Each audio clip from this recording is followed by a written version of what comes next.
Today's episode is about the differences between drip coffee and espresso, preparation, coffee grind size, all the things. You're going to learn some good comparison vocabulary today. And yeah, let's get into it.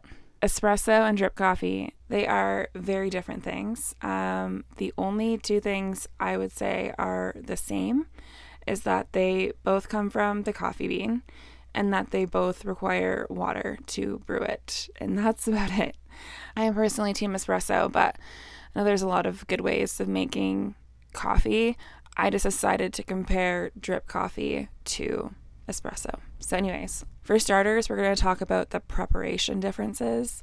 The three things we're going to look at is the pressure used to push the water through, essentially, the brew time, and the size of the coffee grinds, like how small do we grind the coffee. So for espresso, we're looking at a very high pressure that we're forcing this hot water through very finely ground coffee beans, so very small. And it takes 25-30 seconds to brew a shot of espresso. Super short amount of time, very condensed, very concentrated coffee. And we refer to this coffee as an espresso shot. And then drip coffee, we are not forcing any pressure, typically, unless you have one of those, the arrowhead presses or something. But for traditional drip coffee, you just get some hot water, pour it over the beans, and let it sit and then drip out the bottom. There's no pressure used whatsoever, and the coffee beans are ground small but not nearly as fine as espresso. And then depending on how much water you're using to brew this coffee, it can take a few minutes, like 10 minutes sometimes. Those are the differences between preparation of espresso and coffee. Clearly, these two preparation methods are very different, and so with that, the flavor is going to be very different as well, right? As well as the texture. So let's get into that. Espresso is known to be very bold and strong, or concentrated, a concentrated body. So body, not referring to a human body or that kind of physical body. We can use the word body when describing a flavor profile. So it's full-bodied, means it's rounded, it has a lot of different aspects, the flavor, and it's very balanced, right? So that's what I mean by body when I'm saying concentrated body. And then because of the rich, delicious flavor, espresso is often enjoyed with milk things like lattes, cappuccinos, those kinds of things. Or you can just drink it standalone as a shot, which I like to do every morning. And then with drip coffee, the flavor is much more mild. So we say it's a mild flavor versus a bold flavor. And we say that it is a smoother and more balanced taste profile. So the longer brewing time allows for more gradual extraction of flavors from the coffee grounds. That results in a lighter bodied and less intense cup of coffee. So drip coffee tends to have a milder flavor compared to espresso, with a smoother and more balanced flavor profile.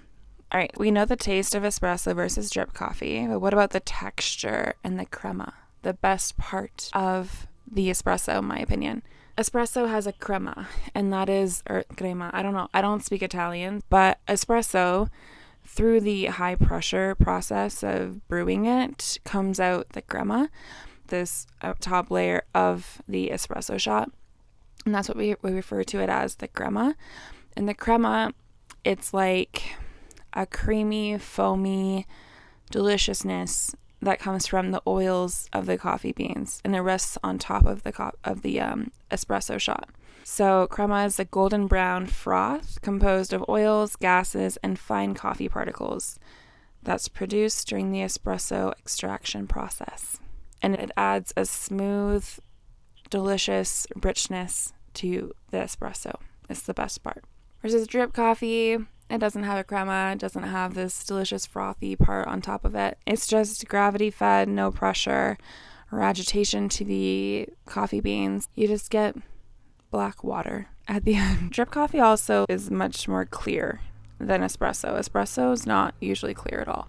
I'm sure by now I think you guys get the hint. I strongly prefer espresso over coffee. But let's do the last part. And this part really disappointed me.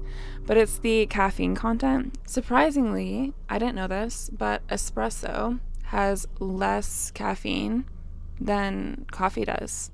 And it's because the length of time that the water is sitting or brewing the coffee bean, that time is what increases the caffeine extraction amount, if that makes sense. The longer the coffee beans or the coffee grinds are soaking in the hot water, brewing in the hot water, the more caffeine that's extracted.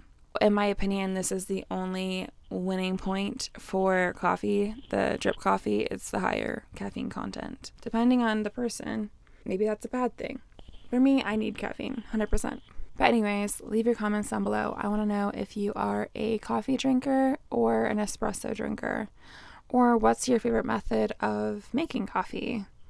Because coffee around the world is so different, so different. And there's no way I could compare all of them. Anyways, thank you so much for listening and tuning into today's episode. I will catch you guys in the next episode. Bye.